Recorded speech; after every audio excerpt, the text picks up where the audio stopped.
Good morning and welcome to St. Joe's Parish on this 16th Sunday of Ordinary Time.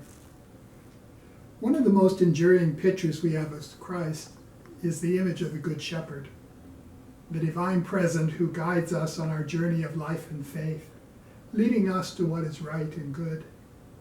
The Holy One who is always ready to be our courage and strength when we walk through the dark valleys of pain and suffering. The compassionate one who overwhelms us with goodness and mercy when we seek forgiveness and reconciliation with those we fail to recognize as our brothers and sisters. The Christ whose word and presence restores our souls. Last week when I was in the oblate kitchen making a cup of coffee, I happened to look out the window and saw a group of people sitting in the garden in front of the Women's Center and the supper table, relaxing in the sun and enjoying each other's company. People who appeared to be carrying all their belongings with them, and who were most likely guests who often come to our doors seeking food, refreshments, and a place in our community. As I watched, I saw a young man digging into his pack, and when he appeared to be missing something, looked around to the others in the group. Immediately, someone pulled out a sweater from his bag and gave it to him. Another person gave him a sandwich, and someone else offered him an apple. From my viewpoint, it appeared that the group was concerned for the young man and doing what they could to help him out. Another example of how generous the poor can be with those in need, and their ability to share the little they have with those who have nothing.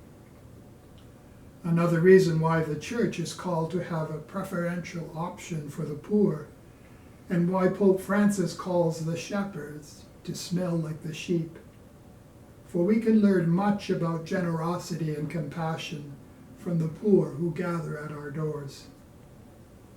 As I meditate on today's readings and ponder the compassionate and generosity I witnessed from the kitchen window, I found myself reflecting on God's call for each of us to be good shepherds to one another, in ways that break down barriers that separate us, and to be more mindful of how our sense of individualism and self-fulfillment can destroy the interdependency and sense of community that binds us to God, one another, and creation. Last week, we heard about the apostles being sent into the community with few provisions, no bread, no bag, no money. With a trust in God's goodness and grace, they called people to repent, to turn one's life around in order to live more fully those values which have the power to free and restore people. Experiences the apostles must have felt as they returned from their first mission journeys. Stories they are anxious to share with Jesus about how God had worked in and through them. Also, the apostles' message has touched the hearts of many people to the point that they follow the apostles as they return home. The overwhelming response from the crowd, who's coming and going in great numbers, has Jesus inviting the apostles to a deserted place to reflect on their experiences. Getting into a boat, they leave the crowd and cross over to the other side of the lake, to that private spot where they can be alone and undisturbed by the crowd. The hoped-for retreat was sabotaged because a vast crowd arrived there before them.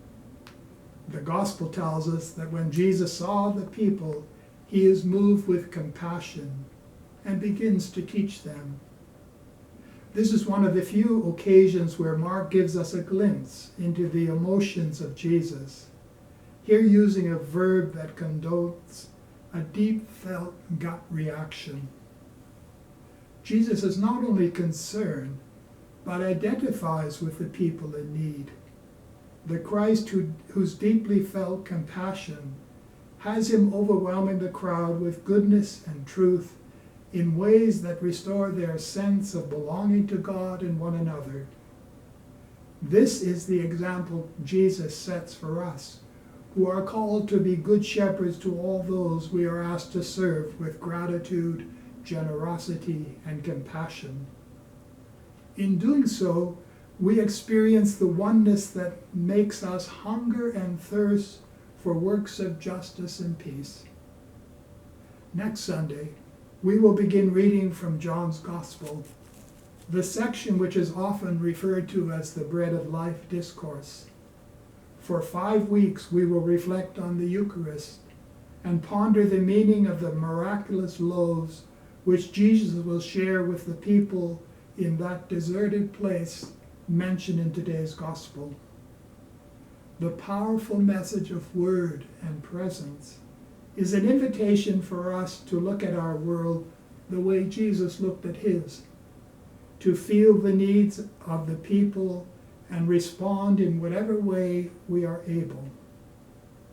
May this summer's cycle on the bread of life give us an understanding, help us to understand the Eucharist as an action that transforms us into good shepherds, who truly become bread broken and shared for others. Take care.